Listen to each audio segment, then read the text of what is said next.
Newsflash. And then we still had to score in overtime. They couldn't make 2 stops. I don't feel that bad for the Raiders. Oh, now you love me, huh? 15 and a half sacks. Great job. Monster. We're going to defend ourselves. That's what I said. Well, you said they won the division. Yeah, they did not. Oh, whatever. Same thing. You know it.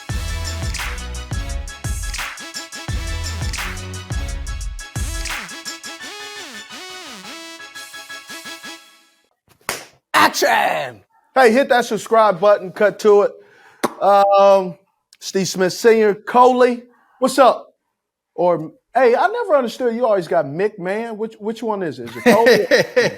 It's Coley Mick. Tyler from my other show started calling me the Mick man 5-6 years ago at this point. So when I log into things, that's just my default setting at this point. All right, gotcha. Not as complicated as Young Costanza, your favorite. Young Costanza. I love Young Costanza. I look funny with my glasses on, so I'm gonna have to take them off. I thought you were going into like professor mode today. I thought you were gonna get the pointer out, get to the whiteboard, start breaking some stuff down. Professor 89. You know, it was interesting last couple of weekends. I see your dog in the shadow back there. He's getting in the spot. Hence why I will never be a friend that visits and stays at your house because look at it. The dog just, goodness gracious.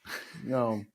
And then I love how it's like blurted out in the backdrop, almost like he's in a witness protection, yeah. Witness protection, right?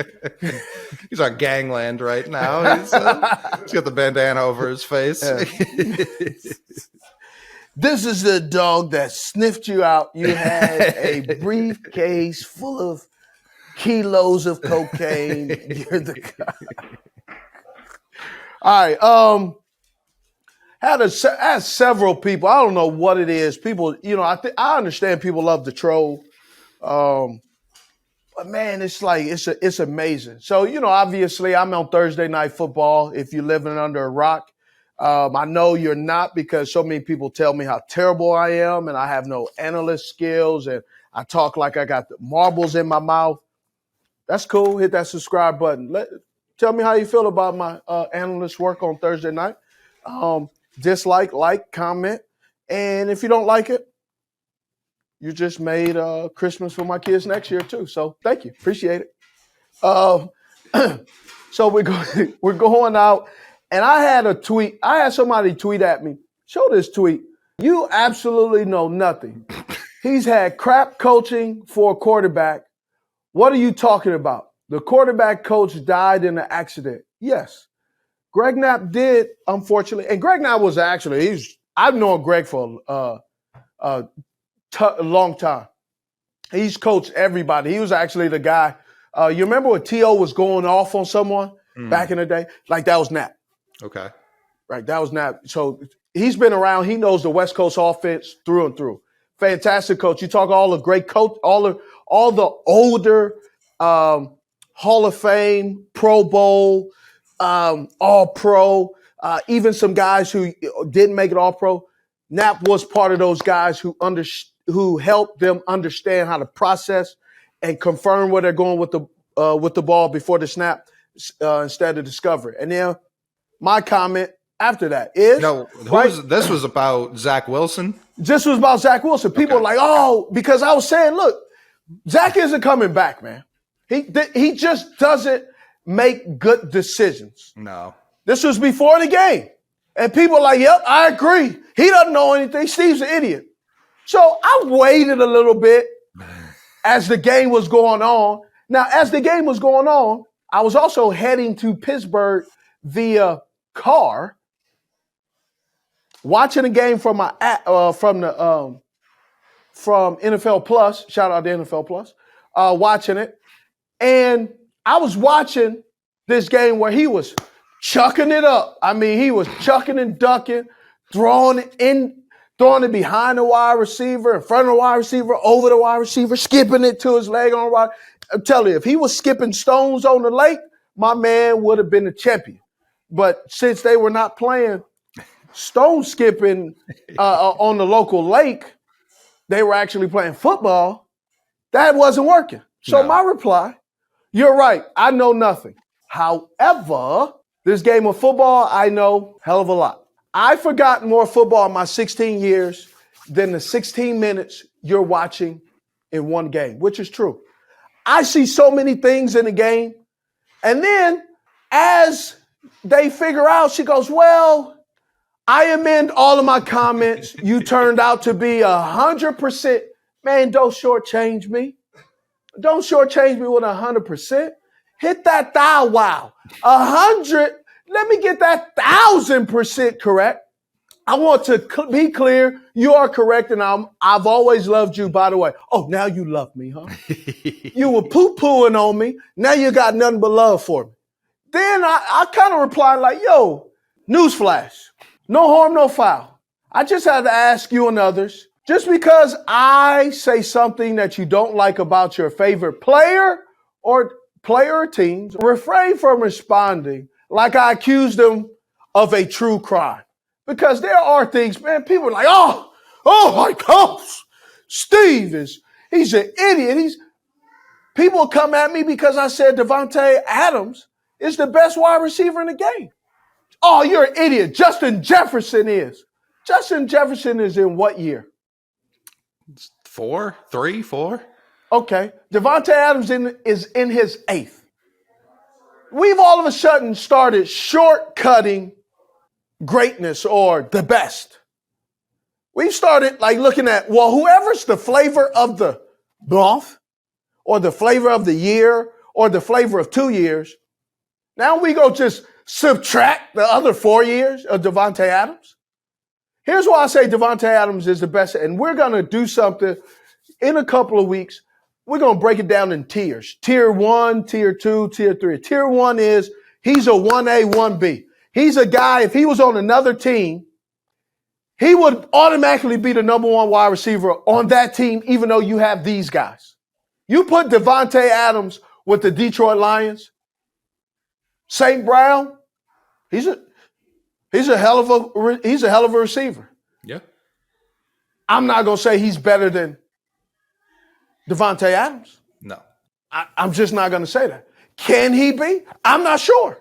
I'm not going to limit him. But I'm sure not going to say just because he's catching 90-something passes this year that all of a sudden he's better than Davante Adams, what Davante Adams done for the last 8 years. Davante Adams is a second-round pick, if I'm not mistaken. If you go back and look at all the guys in Davante Adams' draft that was picked before him, would you have said Davante Adams will be a guy who's played the way he's played? No.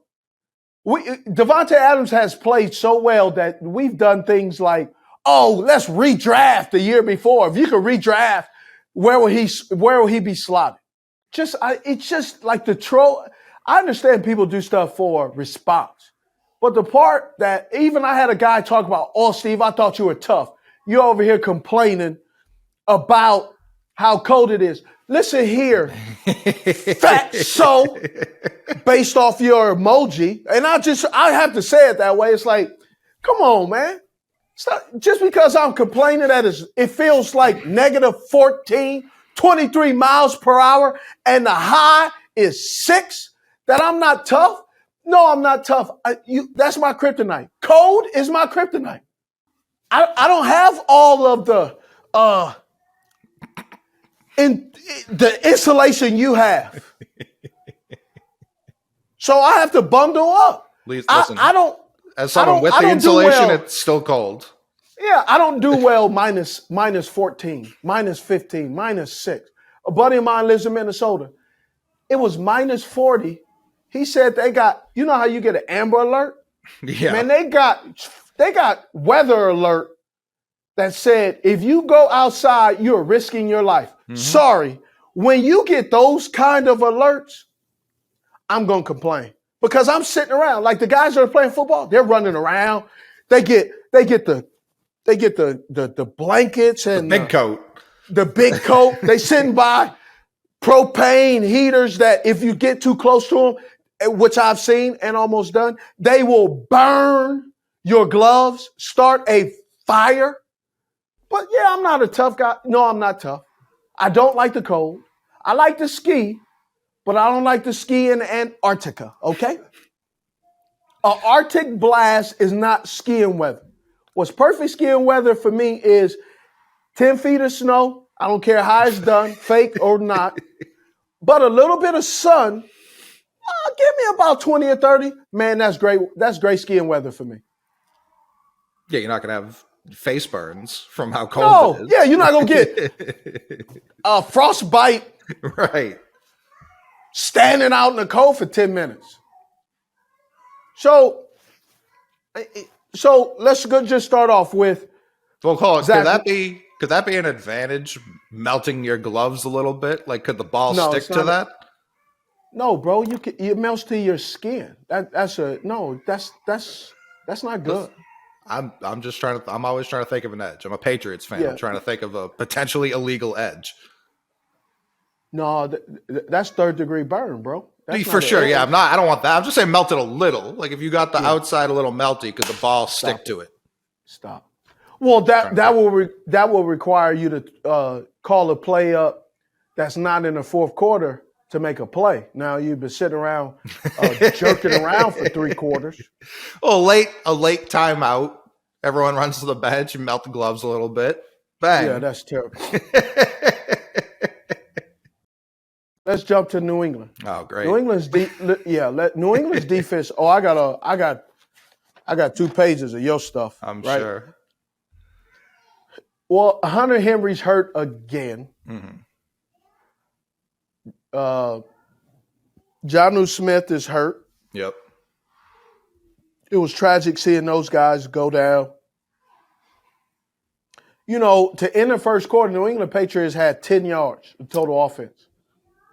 They was getting a shellacking. I don't know if we cracked 50 in the first half, like total yards. Yeah, no. You didn't. No, you did not. Cincinnati really did a number on the New England Patriots. I love how they came in. They put that six offensive lineman out there, right, to really stymie that pass rush. And it was tough. I mean, you guys had no answer in the first half. No, they did keep settling for field goals, which I appreciated. Just to keep it Cincinnati, just to keep it. Yeah, well, if McPherson makes any 2 of the ones he missed, it's not even a close football game. For sure. That's why, and it ended up biting us too, because Folk missed 2 extra points, which I didn't care for. So do you believe, based off the score, that game was closer than what it was?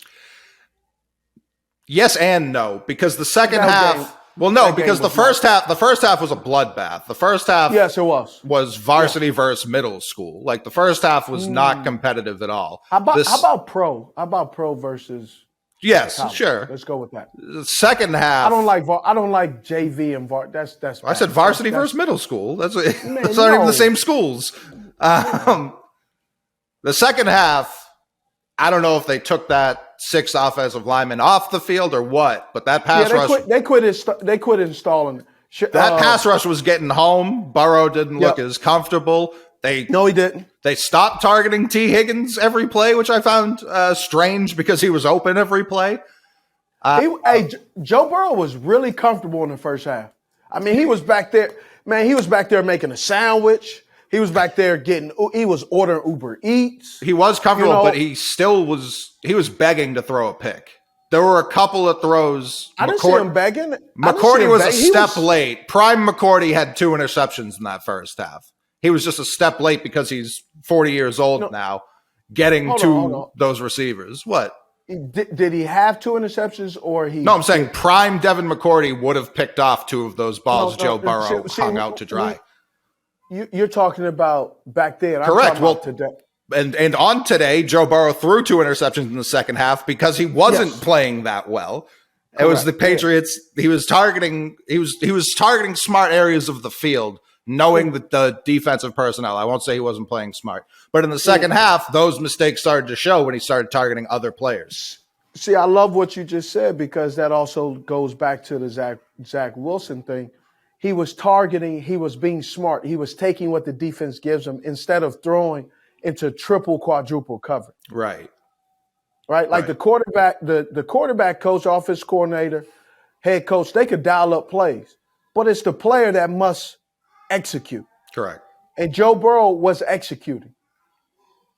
Yeah, and then the second half, it started getting away from him. He got hit a couple of times, and he started. Oh, he got hit several times. He started speeding it up a little bit. Yeah, sped it up immensely.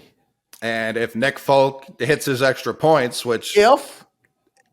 then we don't have to keep running for a touchdown at the end of the game, and we could have just kicked a field goal for a win we certainly didn't deserve. This is where I wish the Patriots were worse than they are, because these last 2 weeks as a fan, it's torturous to be just good enough to lose in the final seconds. Just get blown out. Getting blown out, I can shut it off at halftime. I can go about my day. It's Christmas Eve. I can be with my family. I don't have to go through this where it's like, oh, there's 30 seconds left. Cincinnati's out of timeouts. We just have to punch it in. We got a chance. We fumble within the 10. And now people are mad at Ramondre, who's been our entire offense all year. I can't get mad at Ramondre. He's done more than he should have to even have this team still in the playoff picture. Well, Mac Jones was under pressure pretty much. The offensive line has been an issue. A big issue. Since Scarnecchia left, the offensive line has not been as dominant as it had been for 20 years. I think Dante Scarnecchia is a first ballot Hall of Famer. I don't know how they vote positional coaches into the Hall of Fame. Based on what I've seen, Dante Scarnecchia is the best offensive line coach, maybe in the history of the game. Yeah. So that goes as a fan. What's realistic? What's a realistic expectation? What's far-fetched? In terms of what? In terms of your team, right? When I'm like asking for this season or overall? Yeah, no, this season. For this season, because Brian, producer Brian Baltasevich, and here in Charlotte, man, he's a Lions fan. Like, die-hard Lions fan. And he's like, man, I'm waiting for the Lions just to trick me. And I'm going, what do you mean trick you? Like, this Lions team, right? He's a true Lions fan. He's been a Lions fan. Brian, how long you been a Lions fan? His whole life. Brian has been a Lions fan his whole life. He goes, they've been tragic for 50 years. They've been letting me down. So let's just go down that path, like the fan part that I struggle with. If your team has been bad for 50 years, how are you on the hook for 50 years? I mean, at least I can see the first 25 years. But after the last 25, you got to kind of settle in and say, hey, like, what are we doing? I mean, if you're a Lions fan, you should probably be over the moon about this season. And his words, Brian's words, he came in, when I came in today, we were talking before the show, and he says that a buddy of his, who's a Lions fan, he goes, he's drinking a Kool-Aid. I'm like, Kool-Aid? He's not drinking a Kool-Aid. He's happy because he actually has a chance. He has a chance of something. Well, even with the Lions, it's like you can see a path. It looks like the most competent they've built their team. Yes! In a long time. You can see the progression. Stop using the wrong word. Thank you. Yeah. 50 years. You've been getting your head pummeled for 50. I mean, just, like Bruce Lee times 100. It's like, it's death by 1,000. It's like, they're just going to flick you on the same spot 1,000,000 times, right? Think about it. Every day somebody flicks you 5 times for the last 50 years. Like, okay, every day. Boop, boop, boop, boop. Then they come back tomorrow. Boop. And so it's not like, pow, I'm just going to hit you once. It's just like, pow, pow, pow. And so now your whole arm is tender. And then the Lions wake up this year and last year and go, you know what? We're going to defend ourselves. Right? So if the Lions, let's just say hypothetically, if the Lions finish 9-8, if they finish 9-8, the Lions are right now, I'll put the Lions in this category, right? This category is next year's team. I put the Lions in the category of next year's team because if they finish 9-8, next year team says to me, man, give them 2 more wins. Okay. If you give them 2 more wins, that's 11-6. That means they possibly beat Minnesota once or twice. Don't know.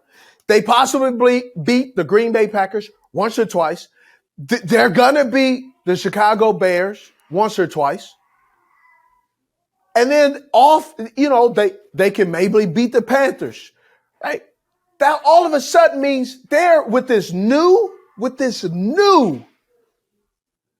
playoff format. They're going to playoffs. Right. And if they're 11-6, they actually have a chance to beat somebody because this year's format, right, and next year's team also goes in the category. So my next year's team to watch out for that can add 2 or 3 wins. Detroit Lions, Jacksonville Jaguars, Houston Texans. Okay?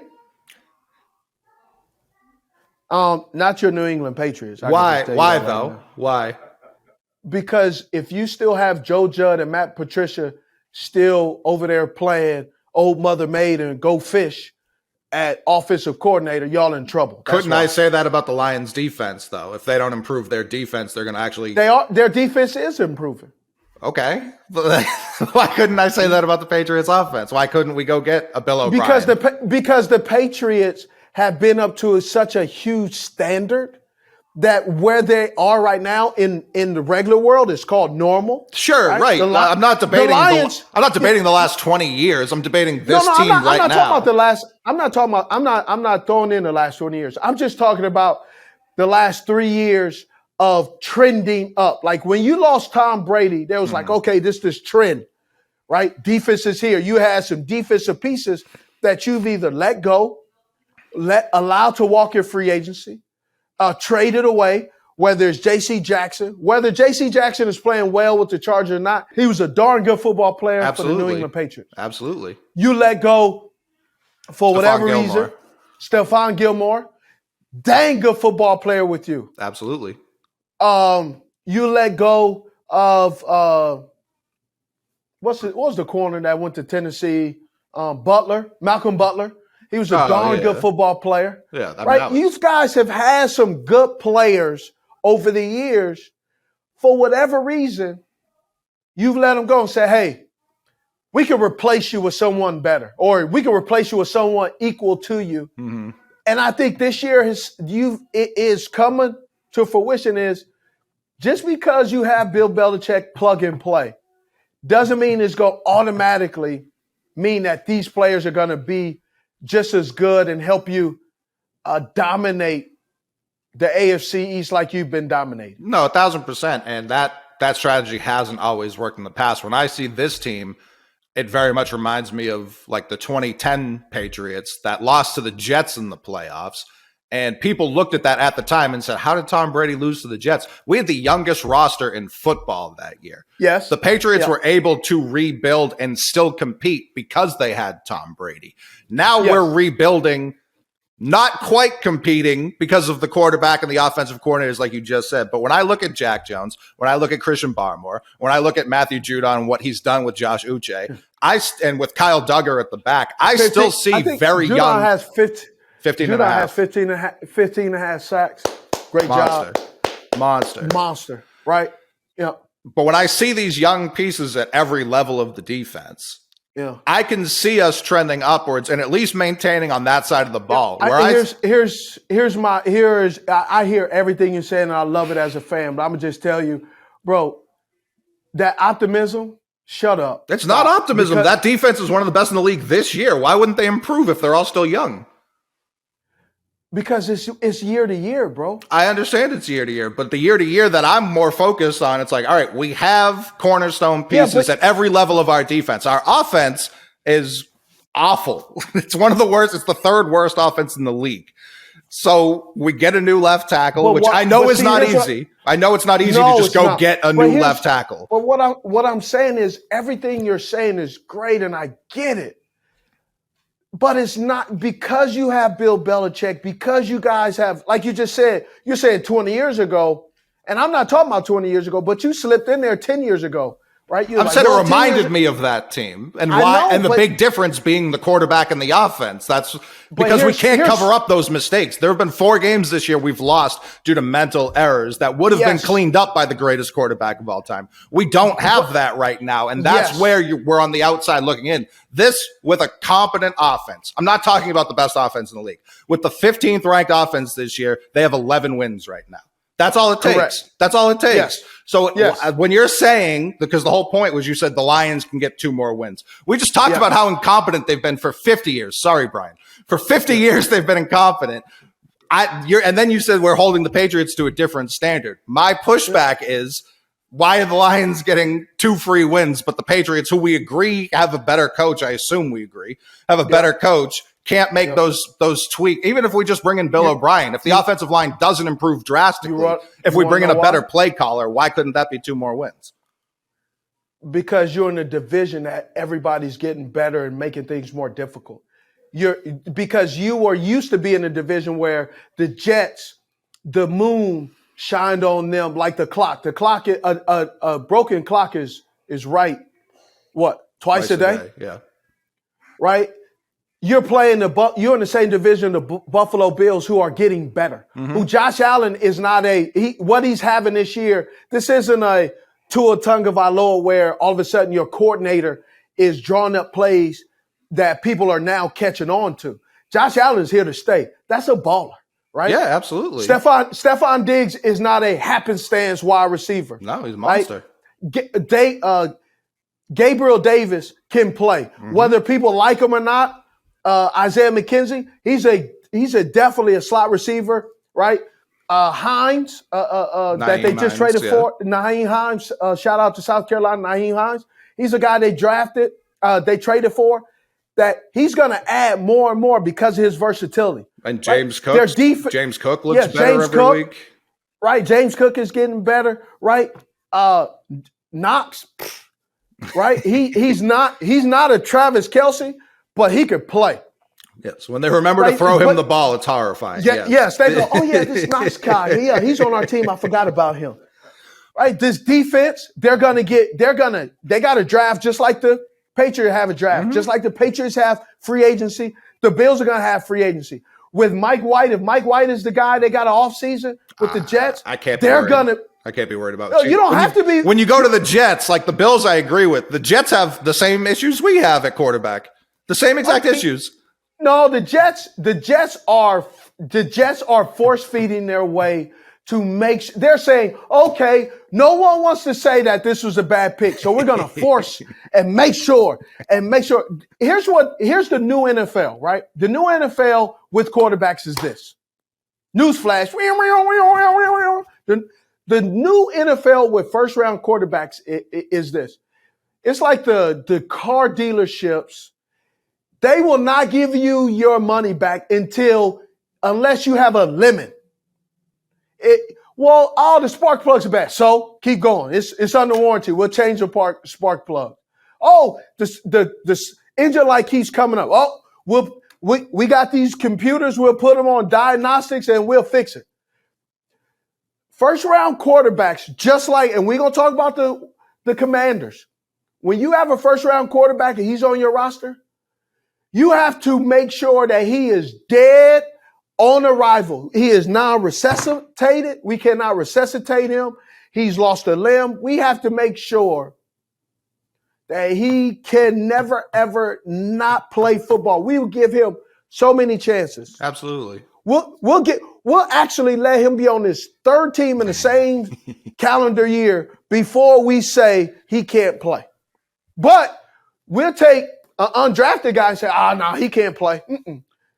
The same misreads that an undrafted quarterback makes, that a first-round draft pick makes as a 2nd, 3rd, 4th, 5th overall pick. Nope. O-lineman isn't. Nope. He's having a hard time. You know, he's homesick. They make every excuse in the book. Right? Look at Brock Purdy right now and Trey Lance. They got a problem in San Francisco. Brock Purdy is playing better than Trey Lance ever show in 3 games that he started? I think he played 1 last year and 2 this year. Like I said, 3 games. No, for sure. Yeah. In 3 games, Trey Lance has showed us. Brock Purdy in 3 games has showed us. Wow. That's the NFL. We'll give the high draft pick because nobody wants to say, I made a mistake. I made a mistake. Nobody wants to do that because if they say they made a mistake, then they're going to be like, oh, you don't know what you're doing. Sometimes you just don't know. Sometimes you don't know, does the game transfer from Saturday, amateur, NIL, college football, to the pros? It's not always a guaranteed thing. And so I'm just saying with the New England Patriots that you're in a division that everyone else is getting a little bit better. They're starting to get the good draft picks, the good free agents, the good team chemistry, the same way that we've seen for the last 10 years. No matter what your quarterback, I don't care who your quarterback was, y'all had some players on there. Vince Wilfork had nothing to do with Tom Brady. He was a beast, bro. Absolutely. Right? Lawyer Malloy, beast. Asante Samuels, beast. Ty Law, beast. And I say Asante Samuels a beast, where meaning he knew his job and he did it well. He made one big mistake, but outside of that, yes, he was very good. Okay, that's cool. I'll take his one big mistake over what's going on with some of the other guys in the secondary sometimes. Every Patriot fan would agree. It was when he dropped. I don't know what mistake. He dropped the interception to ruin the undefeated season. Well, I mean, he's a DB. What do you expect? But he had the stickiest hands I've ever seen a DB hand. If anyone was going to catch it, it would have been him.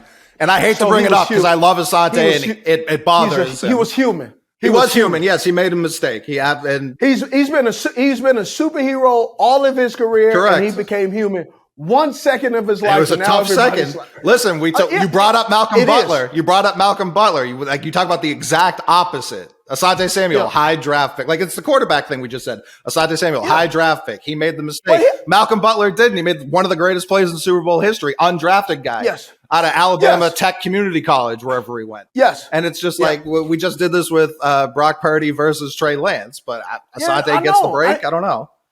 No, I'm not saying Asante gets the break. I'm just saying that his body of work has said, bro. Unbelievable. Unbelievable. Yes. That one play. And this is the part I love is you're hanging up on one play the same way people are hanging up. Hold on, listen. It's a tough play. You're hanging up on. It is a tough play. It is a tough play. But he's made so many other tough plays. 1,000%. Right? Agreed. Why? What did he do to get him in that position that you're sitting here holding on to that one play? No, because prior to that, you're like, yeah, we got this draft pick. Hopefully he pans out. And all of a sudden you go, man, this dude he's a reading machine. He looks at the technique. He understands concepts. And when he sees something he knows where it's going, boom, he goes. Gone. Yeah, gone. No, he was great. I mean, that ball is thrown in Asante. Like, I hate to play against Asante because if he saw anything that reminded him of, like if I was running a quick out or a hitch and I lined up in a position that told him, hey, man, he about to run this hitch. Right? When I played, there was one of the things that I hated hearing. Like you go in motion and they go, watch the reverse. And you're going, I am running a reverse. Like that's the worst. Like you go in motion like, how do they know?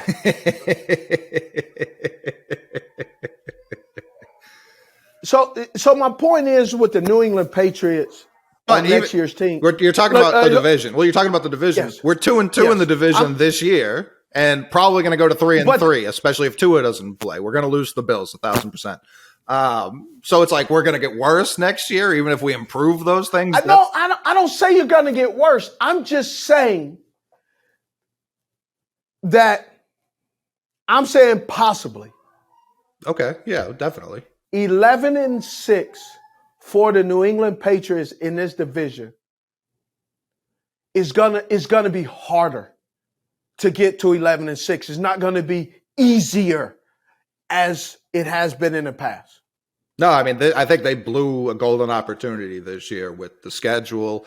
They blew the Packers game by just not running the ball more. They blew the Vikings game with special teams errors. They blew these last 2 weeks with a comedy of errors. Is it they blew it, or is it that possibly the teams they're playing are making them do things that they just aren't capable of doing currently right now?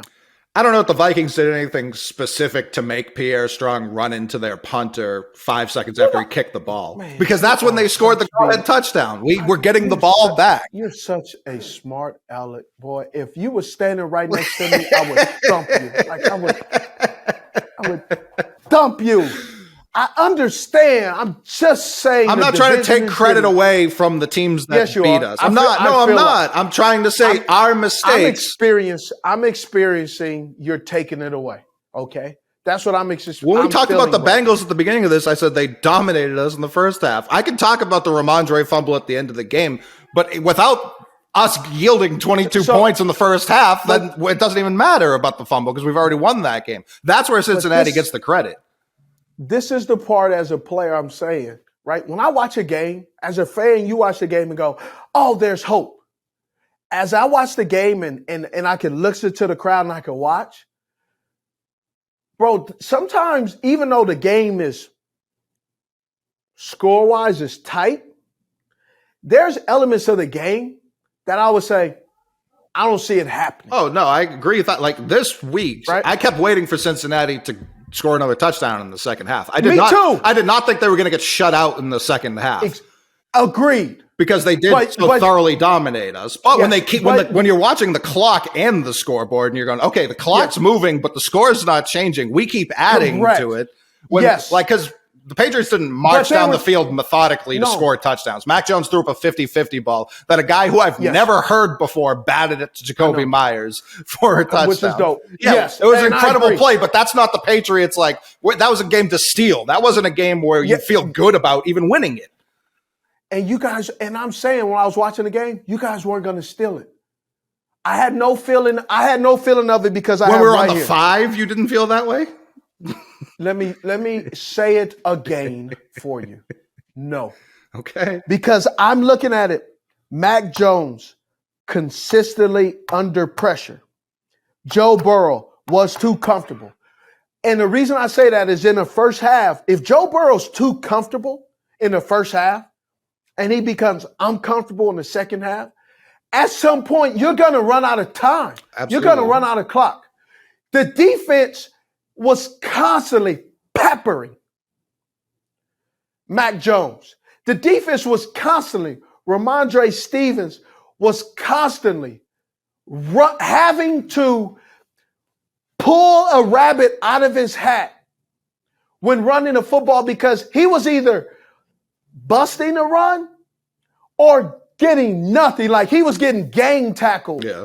All consistently. And that's the thing when I watch a game, when I talk about in that tweet, I learned in 16 minutes, I've learned more because you just see things that happen that I just go, nah, right? Great example, right? I'm talking about Ritter with the Atlanta Falcons.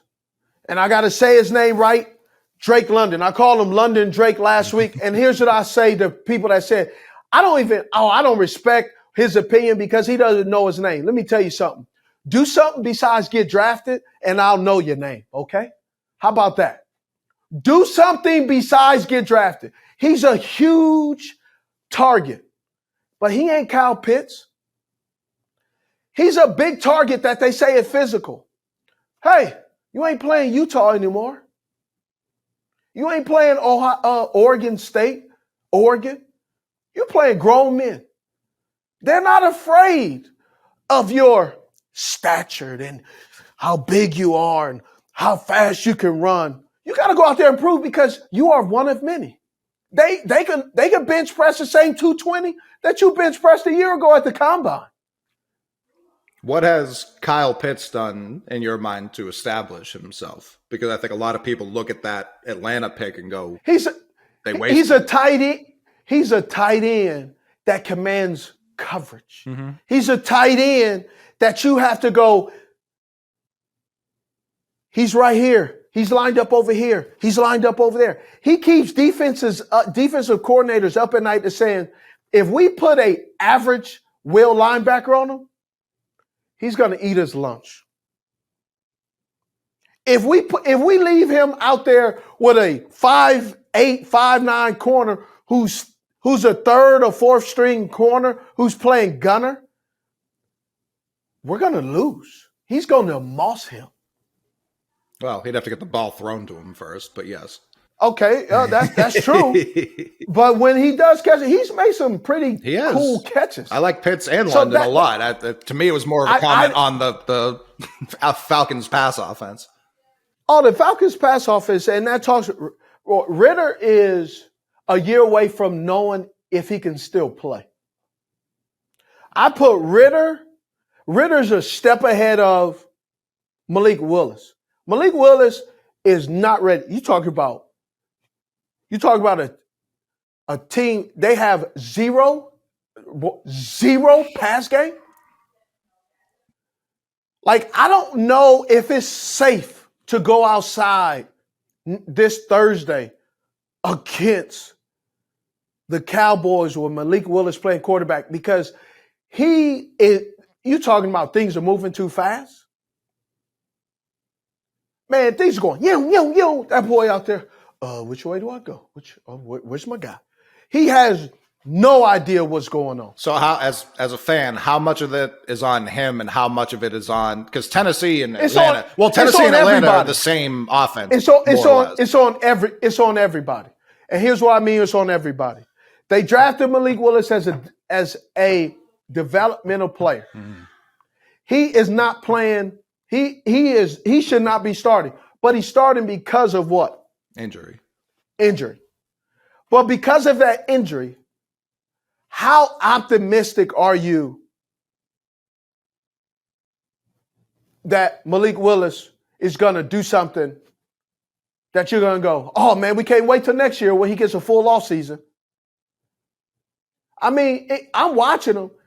The offensive line, because they've had some injuries, I'm watching, I'm going, oh no, he's not ready. And he's not ready because he can't play. The game is moving too fast for him. And nothing against Liberty Football. But Liberty Football did not prepare him for the National Football League. It prepared him to be drafted. But that's all it is he's drafted. Mm-hmm. They need to go ahead and put Josh Jacobs in there. At least Josh has the ability to process a little bit faster. Malik, you can see it. His head is spinning. Well, I guess my question is, like, even if he was processing it perfectly, he's not. He can't. No, I know. I'm not saying he's not. He ain't. I'm not saying he is. Listen, Malik Willis' inability to process the offense faster makes Mac Jones look like an all-pro. That's how tough it is right now when I'm watching him. Like, I'm watching him, and it's just so hazy. You can see him. He's ready to take off running. Just like who? Who's ready to take off running too? Ritter. Yeah, I'm telling you, Ritter. And here's the other part. They're force-feeding Drake London so much that his numbers are inflated. Oh, he's ready. He's not ready. Because in the games that they're playing really, really good corners, my man is MIA. My man is not on the field. I don't know he's there. Maybe it's the way this ball being thrown, but I'm just telling you, I'm watching, I'm going right now. Drake London is a tier 3, tier 4 quarterback. I mean, a receiver. Tier 3, tier 4 quarterback, which means he's on the field. He'll make a catch. But he's okay. He still has a lot of room to grow. What's his ceiling?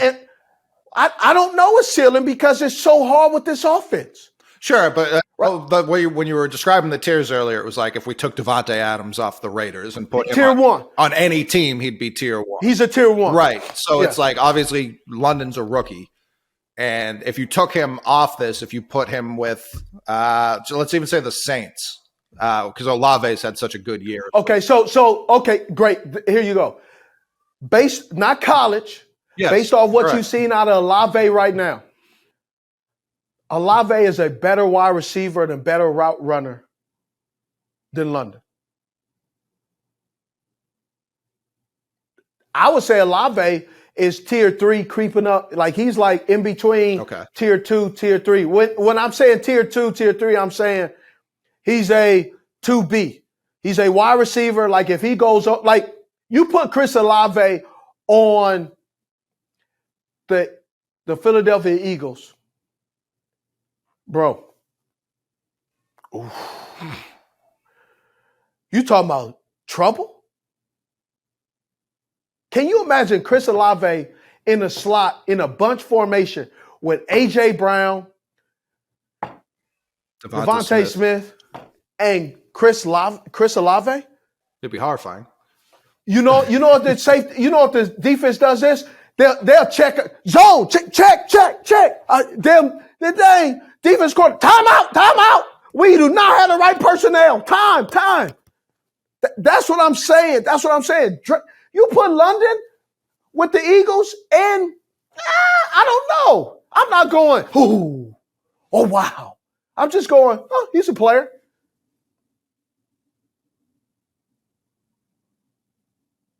You put him on the Seattle Seahawks. Tyler Lockett's hurt.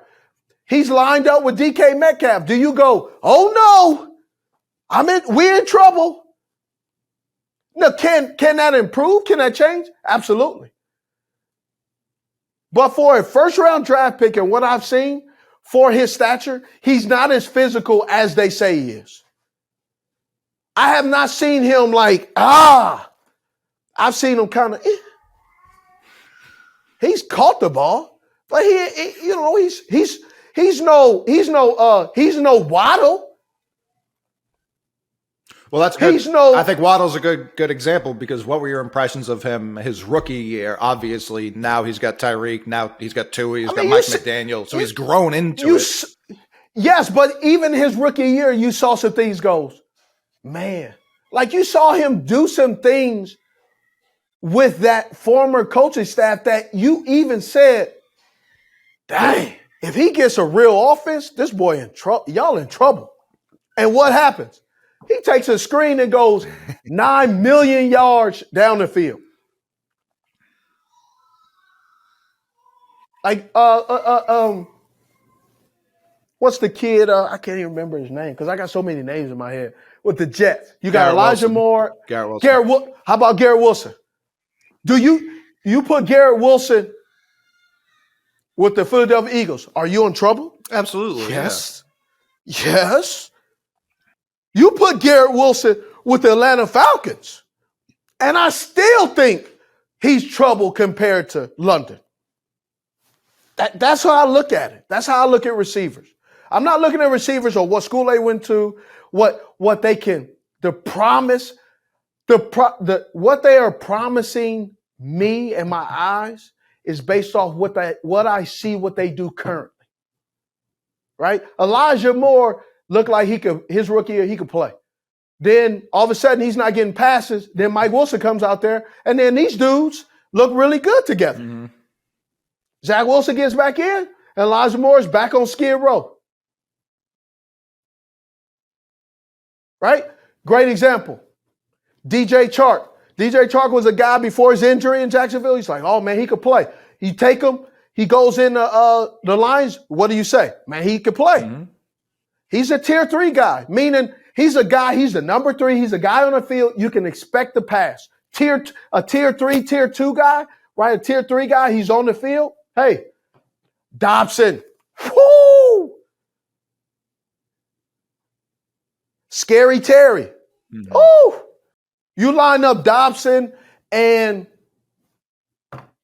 Drake London and who do you think is more dangerous?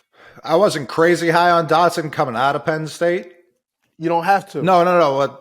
But this rookie year, Dotson's better than Jacoby Myers. I can tell you that. It appears all Dotson does is catch touchdowns. That appears to be all he's about. He's not wasting his time. Dotson is better than N'Keal Harry.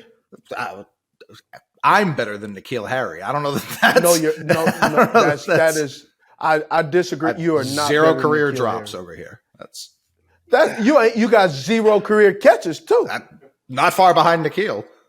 Yeah, I'm not gonna let you poo-poo on him like that. You brought him up to poo-poo on him. I brought him up as a comparison. I didn't bring him up to say that you are better than N'Keal Harry.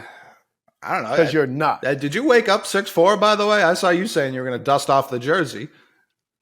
Yeah, no, I'm not. I was just having fun.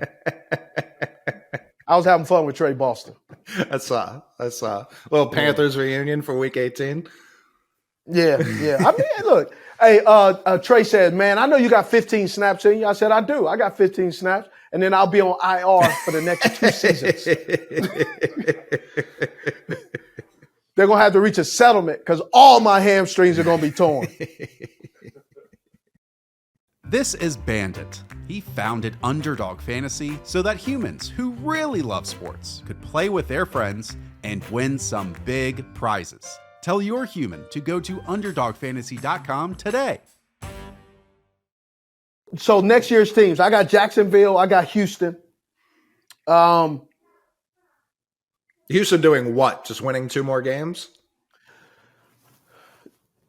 Yes. Okay. So 3-win team. Yes. Well, their defense is keeping them in games. They got to figure out this quarterback situation. This quarterback situation is getting fuzzy. Right? It's not working out well. I don't know, Pep Hamilton, I don't know if it's him in the offense or if it's the quarterback, but there's obviously something going on that that's just not there. Right? So I'm going to say the quarterback because it's just bad decision making by the quarterbacks. Young quarterbacks make bad decisions. That's why young quarterbacks who make good decisions like a Trevor Lawrence, they get so much. We're ready to crown. Oh, my God. But Trevor Lawrence has improved. Oh, big time. Right? Hey. Doug Peterson has done a great job. All you have to do, I said it on Pat McAfee show and I'll say it again. The way Urban Meyers really ran that organization with the Jacksonville Jaguars, all you had to do is have a heartbeat to do a better job than him, right? To communicate like you're not in college. I don't even think he was doing college level communication. It sounds like he was doing no communication. Did you think? Well, no, he was communicating. I got some stories I won't reveal. He was communicating. It just wasn't effective. No, how about it that? Sure was. I was gonna say, you say heartbeat. You give him a full 17-game season. Who has a better record? Same team. Urban Meyer, Jeff Saturday.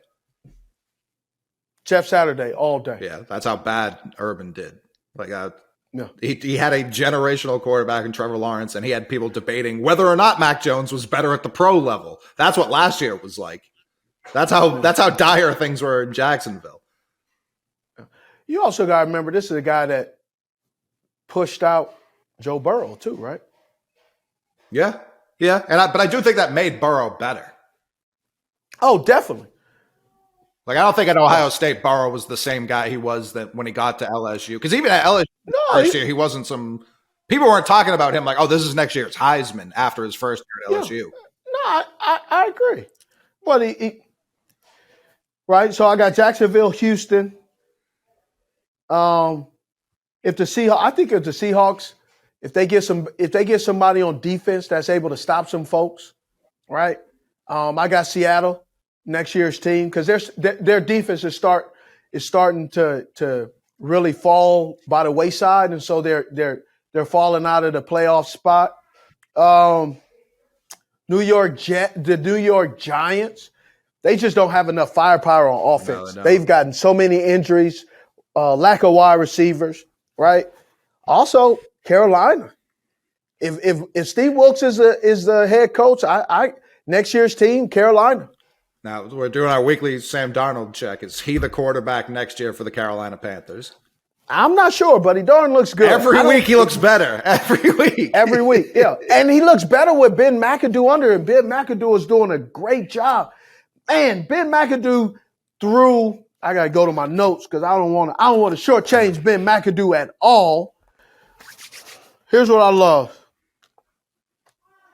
Good decision maker by Sam Darnold. Outstanding decision making by Sam Darnold. And way to bounce back. So that's my goal for last week. Just seeing, you never expected that the Carolina Panthers would romper room bounce the Detroit Lions out of Bank of America Stadium. Ran all over them. Ran out 150 plus yards with 8 minutes left in the first half. I love all the different looks that Ben McAdoo, he gave the Lions defense different looks. Once you thought you had this, nope, he did something else. Once you thought he was going to do this, nope, he did something else. Oh, play action. Terrace Marshall Jr., how about him just becoming a big play guy, 50-50 balls? No, 75-25. 75% of the time, Terrace Marshall Jr. is gonna catch the football. It's starting to get a point where now I'm starting to think this might be a new hashtag. Man, don't get marshaled. Woo! Did a really good job. Foreman and Hubbard was running all the ball. Blackshear, little rookie out of, I think, Virginia Tech. He's doing great. Right? Defense is still playing. Announcement. Batman is back. Josh Norman. Right? Steve Wilkes understands exactly. Al Holcomb, they understand exactly what and how Josh Norman plays. Josh Norman is a zone cover guy. When he reads the alignments and assignments, he knows exactly what's going on. When he went to Buffalo and he went to the Commanders, formerly known as the Redskins, when he was out there, they tried to put him man-to-man coverage. That's not his forte. He's a gambler, and he's he's a looky-loo. He likes to look at the quarterback a lot. And he likes to look at that because he knows exactly what he's doing. Me and Josh had some battles, but some of the battles we had weren't the battles that people assume. I got frustrated with Josh Norman because he was a lot of times servicing the defense, right? He was servicing the offense. Josh was supposed to be in cover 1. He'd be in cover 3. Josh supposed to be in cover 3. He'd be in cover 2. And then he'd be like, what, you mad because I'm not doing what you're supposed to do? Bro, this is not your drill. Yes. This ain't your drill, Josh. Like, you're supposed to be giving me the look at the opposing team is running. If I'm supposed to run a post and I run a post corner and beat you, the coaches aren't going to want that because you're planning on this alignment says I'm going to run this. So Josh helps his team. You talking about this playoff push, I think it's great. C.J. Henderson, Keith Taylor's been being picked on, right? Keith Taylor's being picked on like the Dallas Cowboys, what's his name? Joseph, he's been being picked on, right? But I like Keith Taylor. I think he's improving. Is that the overall vibe in Carolina right now? Like, we can win this division. Let's go get it. Oh, absolutely. Have you not seen? Did you see the Tampa Bay Buccaneers squeak things out? Huh? They got the win. That's all that matters. It was an ugly win. All their wins this year have been ugly wins. I can't remember one decisive victory Tampa's put on the board this year. Yeah, that's true. It has not been a fun season.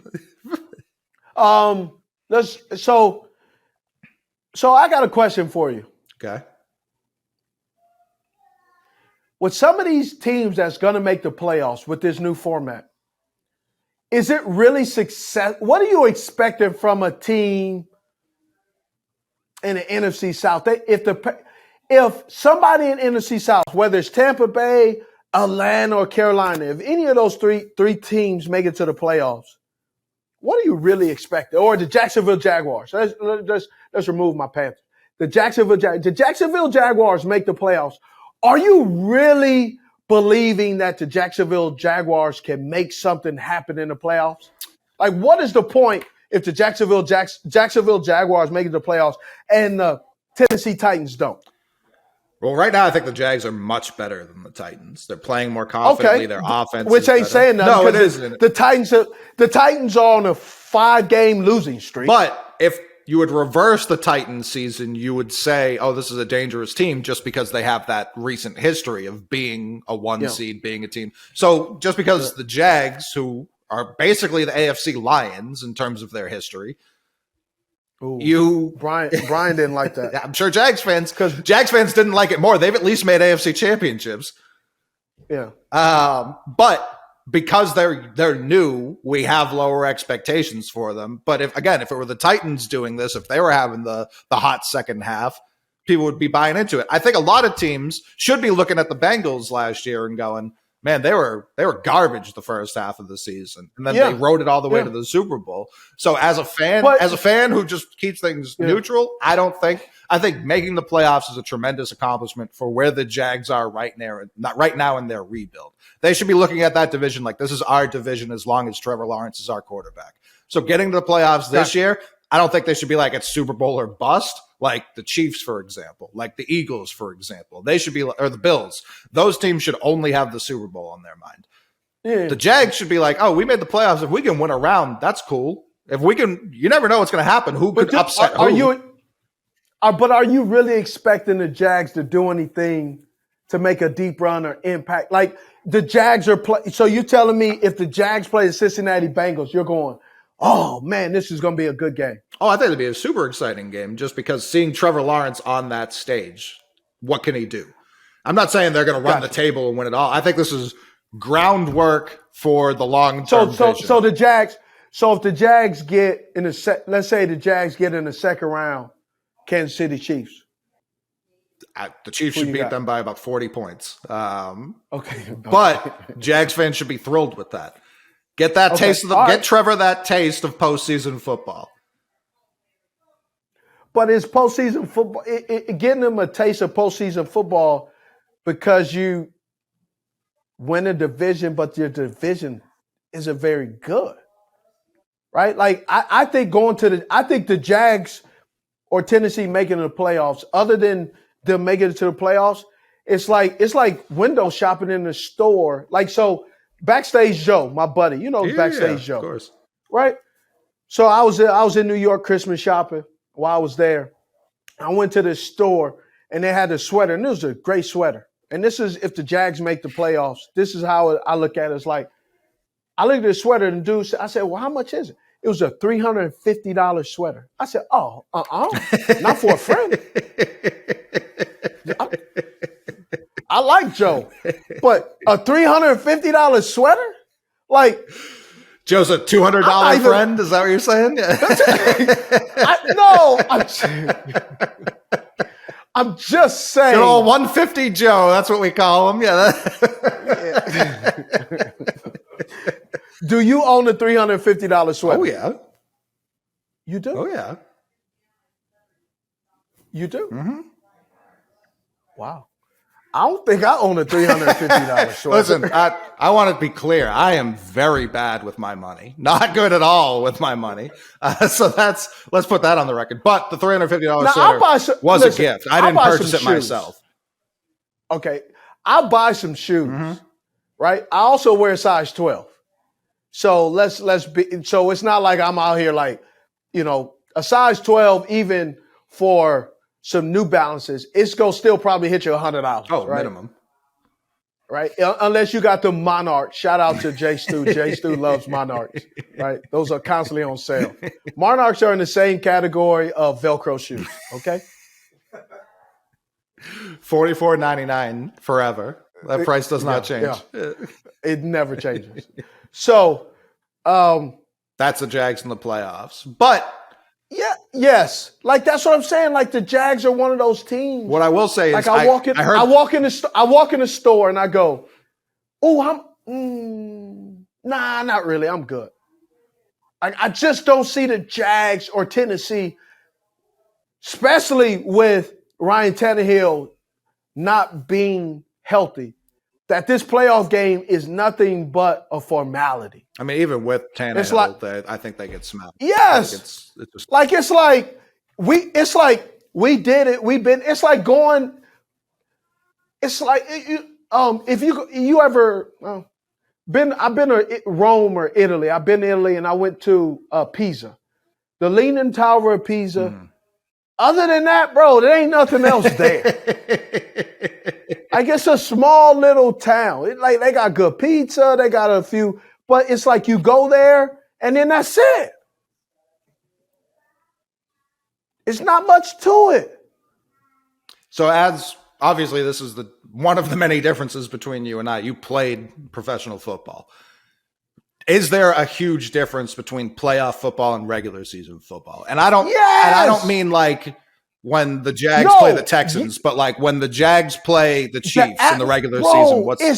It's different. Like the atmosphere, the practice, the coaching. You understand there is no we'll make adjustments next week. Mm-hmm. It's like if you don't make those adjustments at halftime, if you can't get your guy right, if you can't block the right tackle, if you cannot block this D in, well, we're in trouble. Mm-hmm. Like, get your stuff together. If you drop that touchdown pass, you're not getting that back next week. Next week is next year. Next week is next September. Right? January 15th, January 20th, you drop that pass, the next opportunity to make it right is September 12th, September 13th. If you get an opportunity again. Yes, that might be. You might not even be on that team. That's what I mean. I don't remember Lee Evans doing anything after he dropped that pass against the Patriots. I got one better. How about Ty Montgomery? He drops that onside kick. He has been wearing 88 and lining up in the backfield for 5 other teams ever since. You remember that? He's on the Patriots. Oh yeah, I do. He's on the Patriots now. Remember, he dropped that pass. Wow. Yeah. Right? But then if you catch that onside kick, Hank Basket, all of a sudden, you're looked at differently. Oh, I mean, Freddie Mitchell, at least from a fan perspective, had some of the least reliable hands in NFL history, but he caught that 4th and 18. 4th and 18. The people's team. Right? Just my point is, the playoffs make or break you. You see why I still talk about the Asante drop now. No, I understand, but Asante also had. No, he's a monster. He had 2 cabinets full of data that says that was abnormal. I completely agree. We don't have enough data with Ty Montgomery to say Ty Montgomery is like, oh, that was abnormal. Ty Montgomery has not recovered. No. He was a wide receiver that became a running back or a dual player that people are talking about, man, he's doing great things. He dropped that onside kick. You go, he ain't a running back. He ain't a wide receiver. He's just a guy. Yeah. He's a journeyman. Yeah.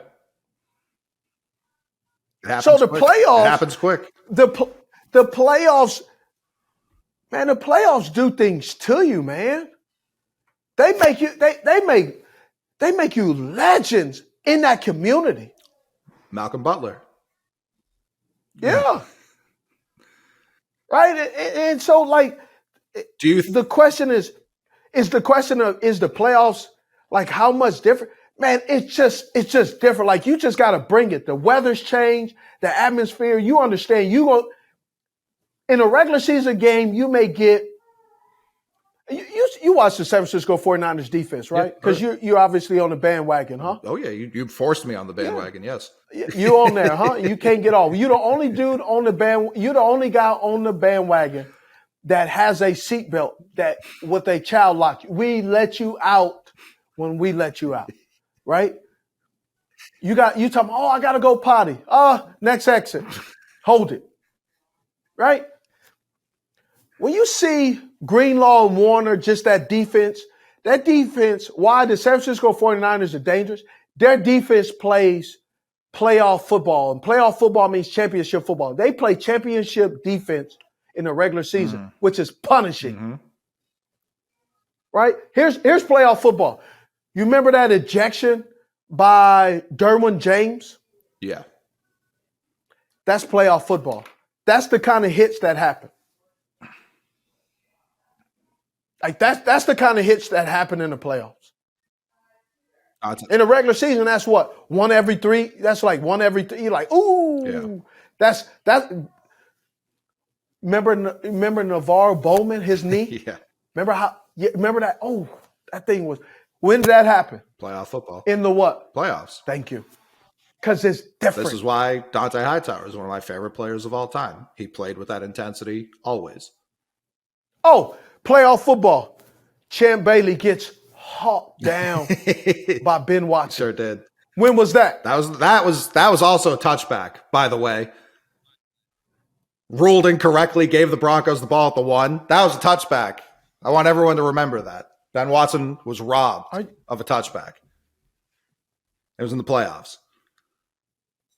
I was just waiting for the point that I was making. Not you brought it up. I know.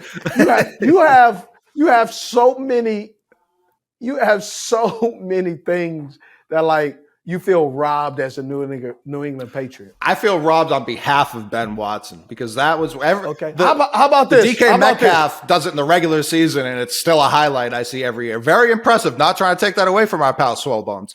Ben Watson did that from the other side of the field in the blistering cold against a Hall of Famer, Champ Bailey, and gets run. That ball couldn't have went anywhere but the end zone. He tackled him with a 1-inch line. They don't give him. Here you go.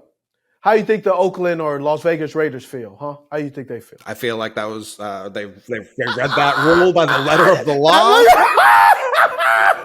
That boy stuttered and that was a real shame.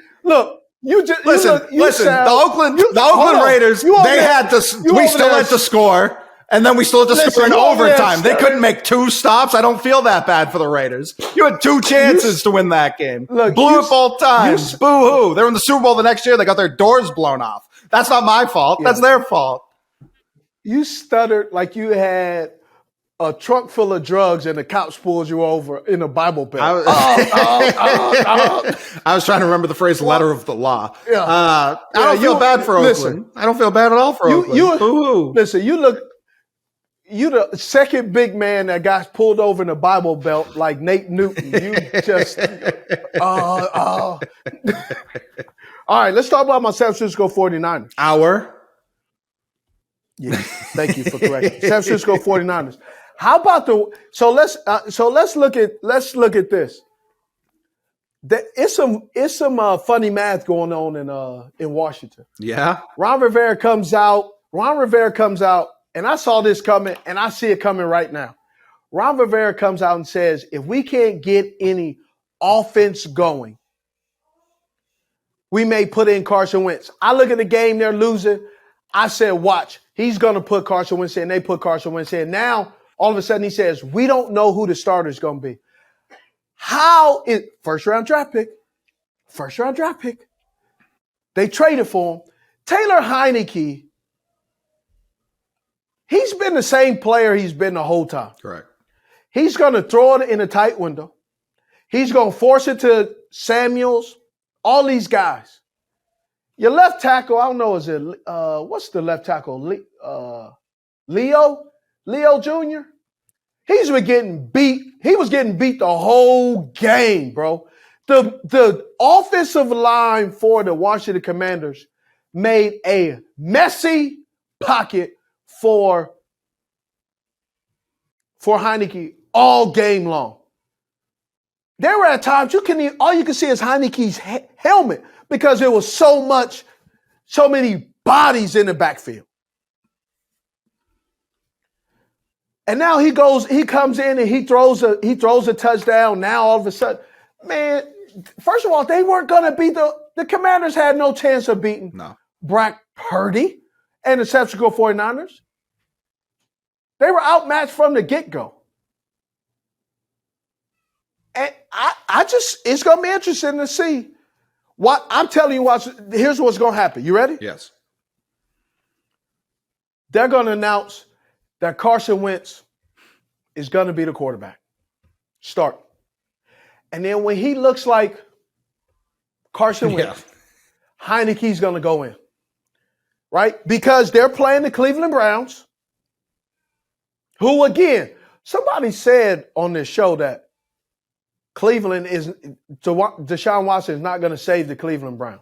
Did I not? Yeah, you sure did. Here's the other thing. I'm not sure it will be when it will be, but Deshaun Watson does not play great football in cold weather. And they lost to the New Orleans Saints. Let me get my stats so I can make sure that I got this correctly. Cleveland temperature was 7. Feels like -4.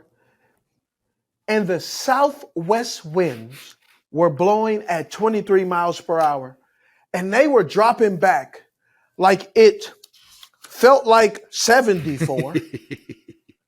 And there was no wind. And yet the New Orleans Saints were going, we're not even going to try to pass the ball. Actually, we're going to run a wildcat and we're going to run a football. This is going to be an interesting game because if Carson Wentz plays decent against the Cleveland Browns, is it his job again? Because Heinicke has, to this point, put them in position to be in this playoff position. And now all of a sudden, you're going to let Heinicke, who's prepped all the food, he's seasoned it, he's opened and closed the restaurant for the last couple of games, and customers are coming in. And now Carson Wentz is going to get credit if he's able to all of a sudden make a halfway decent menu. Because this defense is what keeps them in the game with the Commanders. Is Wentz going to get another starting job elsewhere this offseason? Of course, because it's so bad right now, bro. Every coach thinks, I can fix them because these guys aren't very good. They have one of the best quarterback coaches in the league, second generation or third generation coach, Zampese. Ken Zampese is unbelievable. That's who the quarterback coach is. He's pretty darn good. It's very funny because they have plenty of weapons. Like the line might not be the best, but they have 2 really good running backs. Bro, they have great receivers. I was what good, not great, good. The core as a whole compared to the rest of the league, I would say it's above average. It's above average. Okay, I just don't like the word. Here's why I say we started to use the word great way too much. I was like, oh man, this guy's great, and then you look at his career, and he has this is the first year he had 1,000. Sure. Scary Terry is a unbelievable receiver, like him. But he ain't nudging like Mike Evans on his 9th straight 1,000-yard season. Not a lot of people are on their 9th straight 1,000-yard season. Yeah, Mike Evans is ridiculous. Yes. So you see what I'm saying? That's what I'm saying, right? That's all I'm saying. Mike Evans, tier 1. You don't think McLaurin's tier 1? I think he can be. I'm just not sure in this offense. Is this offense holding him back? Because sometimes you can be in a bad offense that creates bad habits. Okay. And I think you put Terry on the offense with the New York Giants with Brian Daboll, and that's a bad mojo. I mean, that's a bad mamma jamma. I think, hey, you put Scary Terry's on the offense with the New York Giants, and New York Giants beat the Minnesota Vikings. Definitely, yeah. So I would say he's that tier 2. Okay. Right? You put him in a better offense, he's tier 1. He can be tier 1. You're not putting a ceiling on him. Oh, yeah, he can. Oh, he will be tier 1, can be tier 1.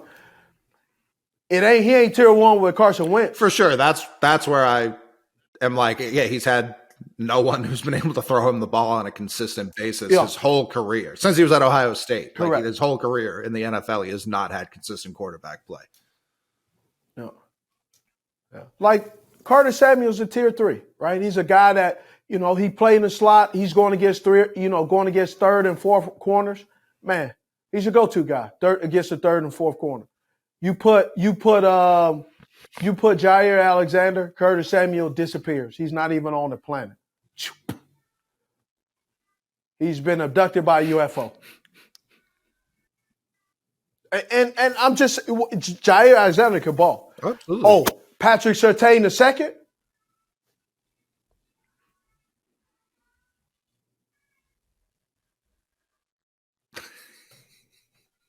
Just saying, right? So I'm interested. So I'm interested to see how Washington does. How quick does Ron Rivera pull Carson Wentz if he doesn't? But I haven't talked to anybody up there, but I think he's going to start him just because they're desperate. They need something. It can't be the coaches. It has to be the player. I'm telling you, the left tackle's been getting killed, bro. I was watching the game. I'm like, man, this left tackle is getting ran. Just blown by. It was bad. And they was isolating him, sliding right, so low. Man, I don't know what y'all doing. He's getting blown by on the run game. Off it, it was a bad day. Taylor Heinicke was under duress. Yeah, San Francisco is not the team you want to play if you have not a shored up offensive line. No. So that's my bronze. San Francisco and Washington. I'm watching this quarterback situation. How do they handle it? Because I believe people's jobs are at stake based on this quarterback play. I don't know whose job, but somebody's job is up. So that's my bronze. Who you got for bronze? My bronze was Lions Panthers. I would have been higher, but I expected. How dare I expected more out of the Lions. They've been playing really well. I know Brian right now is shaking his head like I did not expect more out of the Lions. He expected that loss from how you were describing it. But the Panthers, you know better than I do. But the Panthers, if they had Wilkes and a healthy Darnold from the beginning of the year, they would have run this division. No. Based off what you're saying, I say yeah. Because they're 5-5 since Wilkes took over. Hey, let me tell you something. The Panthers are hunting. A hunting panther is a dangerous panther. I like it. That was so. What do you have? So it's Cincinnati and New England. Is that a silver? That game's not on here at all. That was a terrible game. All right. Oh, cool. I'm just making sure. All right, just keeping you. That was my silver though. What from last week? The New England and Cincinnati. Why?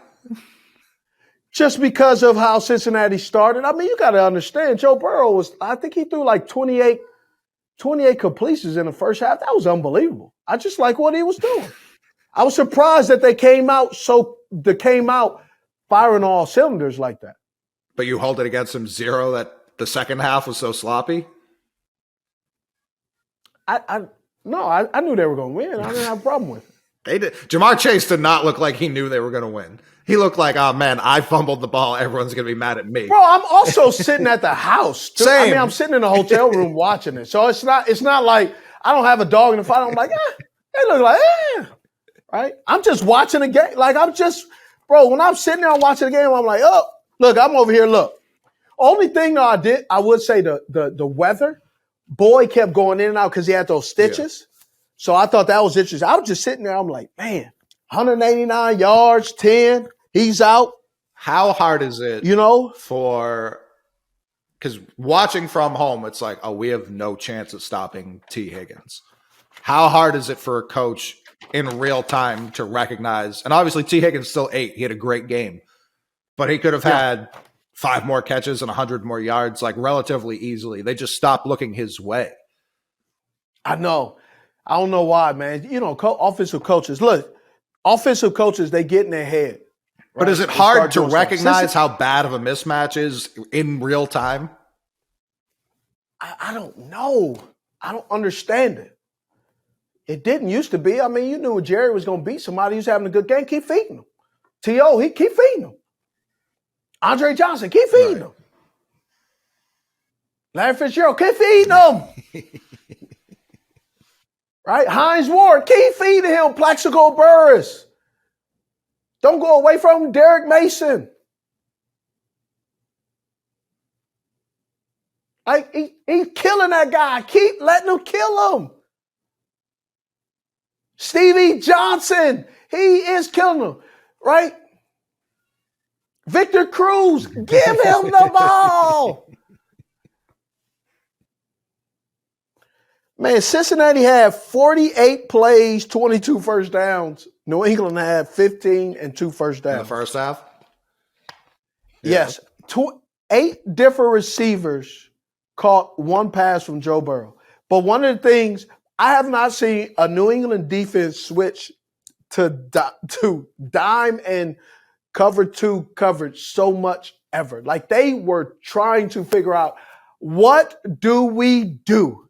Because this is not working. You talk about the secondary. I think the secondary is starting to show a little bit of fatigue right now. I would agree if they didn't absolutely dominate the second half. Like I want to give credit but to the game is 4 quarters. For sure. And I want to give credit to the Bengals offense in the first half. Yeah. The only thing, but you can't give a team 28. You can't give a team 28-point head start. No, it was. Not 28, yeah, but no. 48. I'm sorry, 48 play head start. No, and think that you're gonna be able to pull that rabbit out of your hat every time. That's dangerous. Is a defensive fatigue when the offense goes 3 and out, and they go right back on the field? I'm saying here's what I'm saying: defensive fatigue.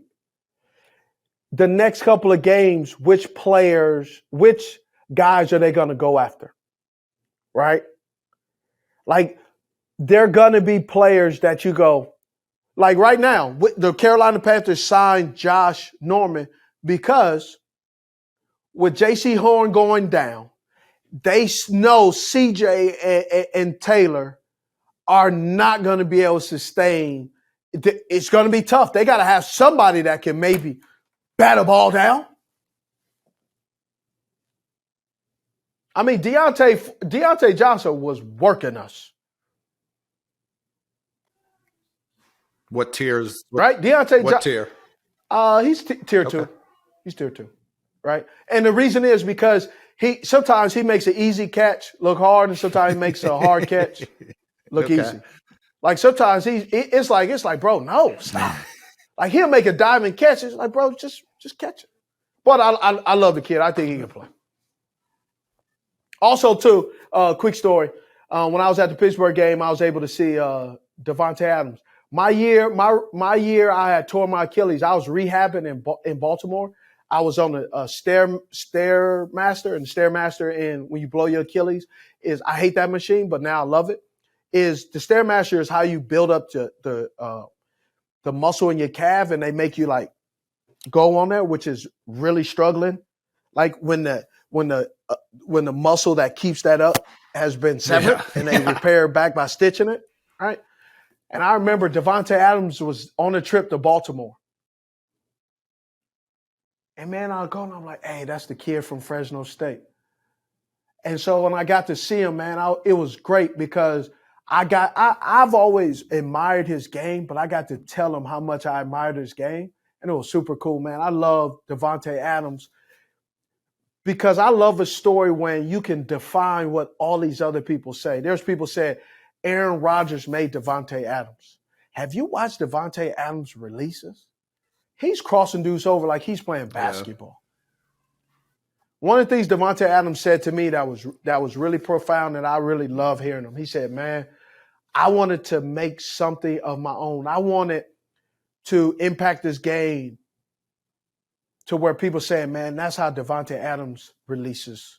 That's a Davante Adams release. He's done that, man. He's not a speedster, but when the ball is in the air, he has another gear that you don't see, that you can't clock in a 40. I love the way he plays football. I love the way how he gets in and out of breaks, his body control, the way he catches the ball, his releases. You can't ever really get a clean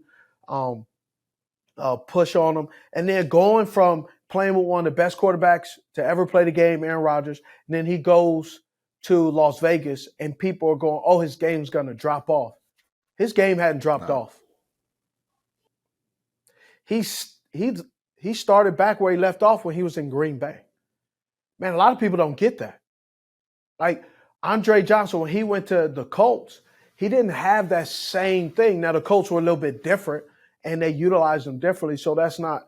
He was a little bit older Andre's when he made thing. that too. When he made that switch, Davante's still more in that his offense. prime. No, agreed. But I'm saying there were a couple of things. There were a couple of reasons. There's a lot of factors, but my point is, no matter what the factors were for Davante Adams, he is still tier 1 material. Oh, yeah. He's one of those guys. I noticed it with Moss and I noticed it with Usain Bolt. When they're running full speed, it looks like they could run faster. Like it looks like they're not giving 100. Like there's some guys they're sprinting. You know what that's called? Gazelle. Yeah. He's just they just have those long strides, and it's like he doesn't look like he's running that fast, but then the gap between him and the man chasing him just gets wider and wider. And it's like, oh no, he's dusting him. Yeah. Big smooth. He's a smooth runner. Yeah.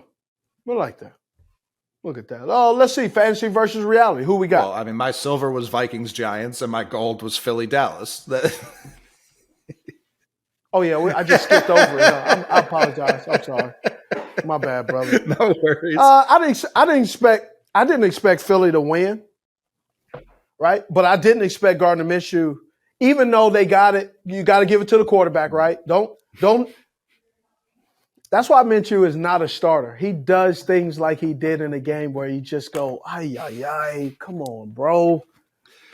That's just who he is, man. Right? In my opinion, he'll trick one off, bro.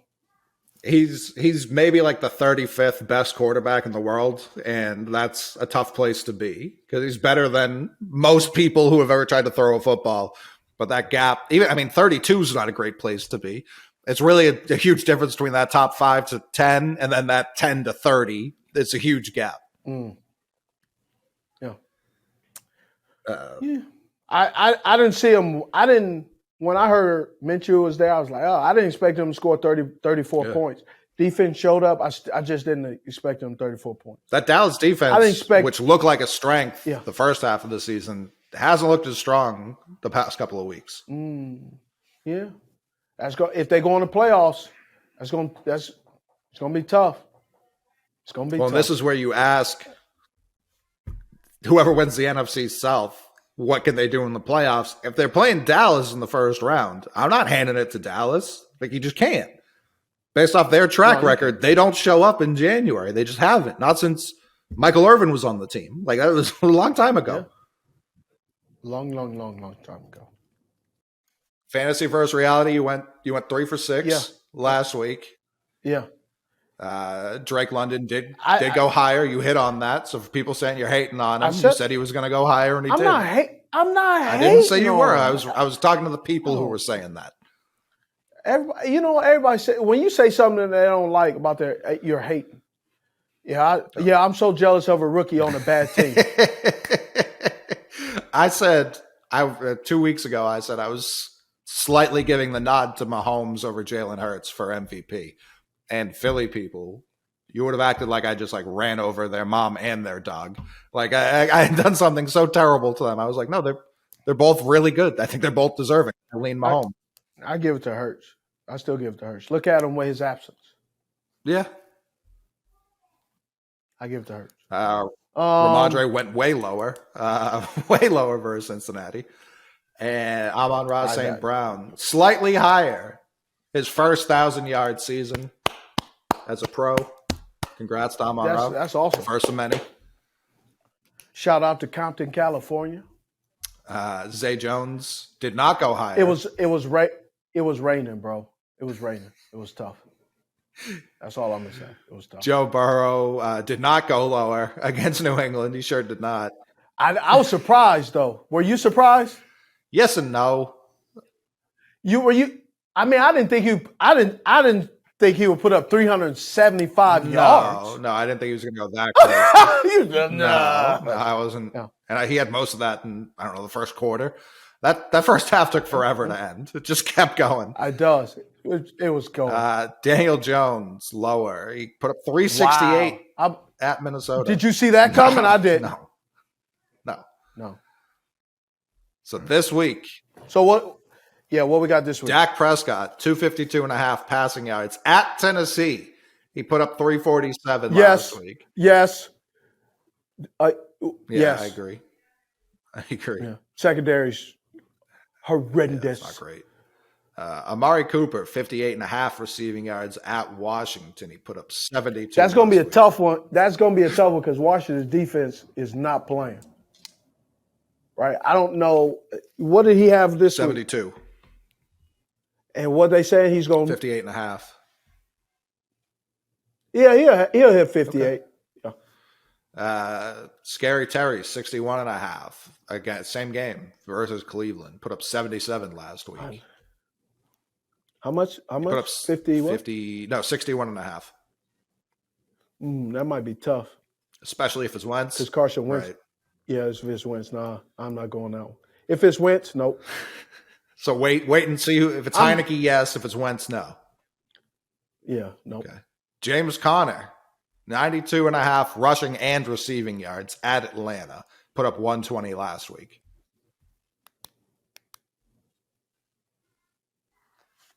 Yeah, Atlanta's done. So, yeah. Sam Darnold at Tampa Bay, 180.5 passing yards. Put up 250 last week. Yeah, give me 180. Yeah, he get 180. Yeah. What do you think the recipe is for the Panthers to win this game? Is it ground and pound or is it running football? Yeah. Running football and play action. Okay. They're gonna throw. Here's the two things I do know. They're gonna run some kind of jet sweep with Chenault, and they're gonna throw a ball down the field with Marshall Jr. So that makes me feel like lower would be the play there if you think it's going to be a ground attack. Yeah, but he still put up big numbers. Okay. And do you think Detroit's defense is lesser than Tampa Bay? Yes. Or more? Worse. You think so? Detroit's worse than Tampa. So do you think Tampa's going to stymie the Carolina Panthers? Last time you guys played, it was that Mike Evans Hail Mary drop. Yeah. That momentum. Right. Yeah. And Tampa really hasn't looked great since then either. Correct. But their defense does keep them in games. They got blown out by our 49ers. Outside of that, they've been in close games, one possession. So you're saying basically he has to throw for 80 yards? He has to throw 80 yards in half. 90 a half. Yeah, 90 yards a half. Which I think he can do. I think he can do because they're going to throw some screens in there and those count. So, yeah, I think so. Yep. Other side of the card, Tom Brady, 270.5. Put up 281 last week. 270? 270.5. That pass rush is starting to get really good, so I don't know. I'm going to stay off. I'm going to stay away from that. Stay away. Yeah. That's one of the most anticipated games of the week is a playoff game. Yeah. Oh, no. Actually, Pittsburgh versus Baltimore Ravens. They flexed that. Huh? They flexed that. That has to be fan base dictated. There's no way that's a better game. I don't know. I'm just telling you they flexed. I know. I believe you. As someone who is impartial to both of those games, I'm more interested in Tampa versus Carolina than Pittsburgh versus Baltimore. Hey, can I tell you something? I think the Tennessee Titans, right? I was watching the game. They had, in the first quarter, they had their 50th 3-and-out of the year.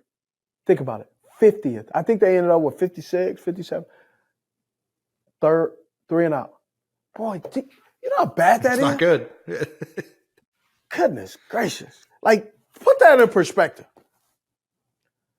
That 50th time, like, you're playing football. That's like your car not starting for the 52nd time going to the store.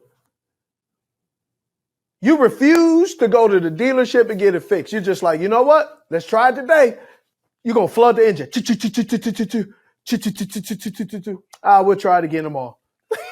How crippling is, let's say, 25 3-and-outs to this point? Like, how depressing is it? How bad is it for the defense? How bad is it for morale? Listen. Here's what my note says right next to her name. No passing game whatsoever. That was it. That's all I put. They had -8, bro. -8.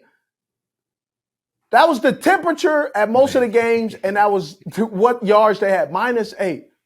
Well, you know how bad you got to be to have -8? That I could do. I know that for a fact.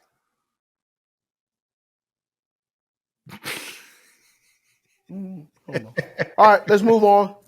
Week 17. My gold, I want to see is New England versus Miami. Miami at New England. Even without, potentially without Tua. Yes, because I want to see how this offense goes. I want to see what happens. Defenses have started to figure them out. They're making Tua get off his second, third read. They're making this offense get off their second read. I want to see what Teddy Two Gloves is going to be in there, see what he can do. It'd be interesting. So I'm just not sure what this offense is going to look like.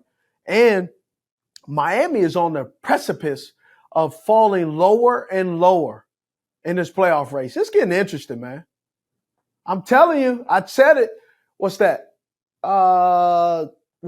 7 and 8? Like it's moving up and down. It's getting wonky. It's getting interesting. If the Patriots lose this game, their season's officially done. Oh, and they've never beaten Tua. Not one time. Not by accident. Not once. Have not beaten Tua as a pro. Wow. You should feel good about yourself then. I do not. All right. What's your goal? My goal's Panthers Bucks. That game's for the division.